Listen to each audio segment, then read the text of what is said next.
Welcome back to The Explainer. If you've been following the tech world this week, you know we've been drinking from an absolute fire hose. Literally, just a ton of news in the AI space, from new models to massive platform shifts and some pretty intense evolving controversies. So today, we're cutting through that chaotic week of headlines to filter the signal from the noise, bringing you the most essential updates you actually need to know. Here's our roadmap for today. We'll be looking at AI creativity in virtual worlds, personal digital agents, the transparency push, a rapid-fire model race, and the shifting cultural narrative. Starting off with Section 1, AI creativity and virtual worlds. Okay, so perhaps the absolute coolest announcement this week is Tencent's WorldClaw. This isn't just another 3D image generator, right? It's a tool that can literally prompt entire 3D worlds into existence. It does this through a pretty brilliant four-step generative pipeline. First up, a terrain planning agent actually goes out and searches the web for context on your prompt. Then it uses GPT Image 2 to generate the overarching visual.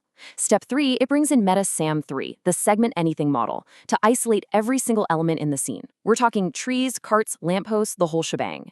And finally, it uses Hunyan technology to convert those 2D elements into fully editable 3D assets. The implication here is just massive. You could build out entire gaming levels or create virtual environments to train robots in, all from a simple text prompt. And look, video generation is moving just as fast. Over on the platform Artlist, the new Seed Dance 2.5 model just dropped, and the magic number here is 30. Creators can now generate a massive 30 seconds of high-quality video in a single go.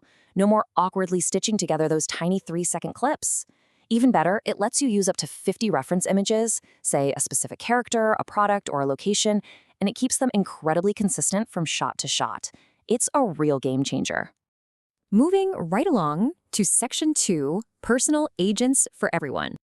So the biggest story here comes from xAI with their launch of Grok Bot for macOS. This is built for anyone who wants the crazy power of automated agents, but, doesn't actually want to touch a single line of code. You can basically spin up specialized bots for whatever you need. Think an inbox triager to manage your emails, a chief of staff to run your calendar, or even an apartment scout. And what's wild is these bots act right out of the box without needing complex prompts. If you spin up a new agent and literally just name it Research Bot, it immediately understands the assignment. It introduces itself and tells you, quote, "I dig into things, pull sources, and come back with clear takes so you don't have to wade through it all yourself." You just tell it to monitor the news, and boom, it automatically sends you a tight brief every single morning. But here is where it goes from just clever to truly groundbreaking. Each of these Grokbot agents actually gets its own dedicated cloud computer. We're talking fully equipped with a Chrome browser, a file manager, and a terminal.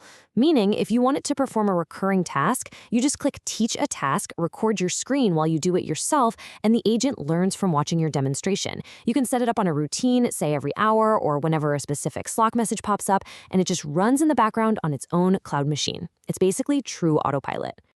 All right, Section 3, the AI transparency push. We are witnessing a massive, industry-wide cascading effect right now. Platforms are seriously cracking down on unmarked AI content. As of right now, Anthropic is embedding invisible text watermarks into everything Claude generates, and that travels with the text even if you copy and paste it. Starting September 3rd, the AI music generator Suno is capping downloads for paid users between 20 and 60 songs a month to combat fraud and mass distribution. And by mid-September, Spotify is stepping in by attaching AI persona badges to AI-generated artist profiles, actively removing those artists from their algorithmic recommendations. Now, this crackdown is causing an intense debate. We're reporting strictly on the facts here because there are very strong arguments on both sides. On one hand, the platforms argue they have an ethical responsibility. They believe consumers absolutely deserve to know whether they're listening to a real band or an AI, and they need to prevent fraud that undermines the whole digital ecosystem. On the flip side, users are deeply frustrated. Creators who rely on these tools for totally harmless tasks, like drafting a newsletter or generating some background music for a YouTube video, feel like these arbitrary roadblocks unfairly stigmatize their creative process. It's a highly complex friction point with no easy answers. Let's dive into Section 4, the rapid-fire model race.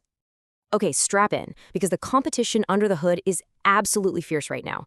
Grok 4.6 is currently taking the lead in coding and knowledge benchmarks. Google just dropped Gemini 3.7 Flash, continuing their trend of incredibly cheap, fast models that happen to excel at SVGs. Over in the open white category, Meta released Muse Glimmer to run locally on consumer hardware, though heads up, you will need about 55 gigabytes of memory for full precision. And OpenAI, they're testing an ultra-fast version of GPT 5.6 Sol running on Cerebras chips, which is generating an eye-watering 750 output tokens per second. But if you really want to know what's driving the industry today, it's massive price disruption. Grok 4.6 is delivering near state-of-the-art coding capabilities at just $2 per million input tokens and $6 per million output. Now compare that to its closest rival, GPT 5.6 Sol, sitting at $5 in and $30 out. Models are hitting that top-tier intelligence threshold across the board, so now the entire battleground has shifted completely to cost and speed. Finally, Section 5, the shifting AI narrative. Zooming out beyond the benchmarks and the shiny new tools, there is a profound cultural shift happening in how we perceive all of this. Look back 5 years ago, and the discourse around AI was filled with unbridled excitement. It was viewed as pure magic. Everyone wanted to see the latest generation, and it was pretty much universally considered the coolest thing ever. But contrast that with today. The narrative has become incredibly complex and heavily skeptical. You frequently hear arguments that AI is destroying the internet, ruining the environment, and making us lazy.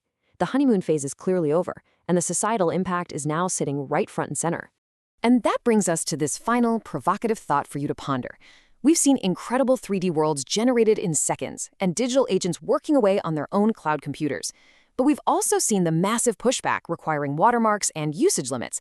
So as these digital coworkers become deeply and invisibly embedded in our daily lives, how do we balance the undeniable magic of this technology with the growing societal demand for human transparency? It is the defining question for the next phase of this industry.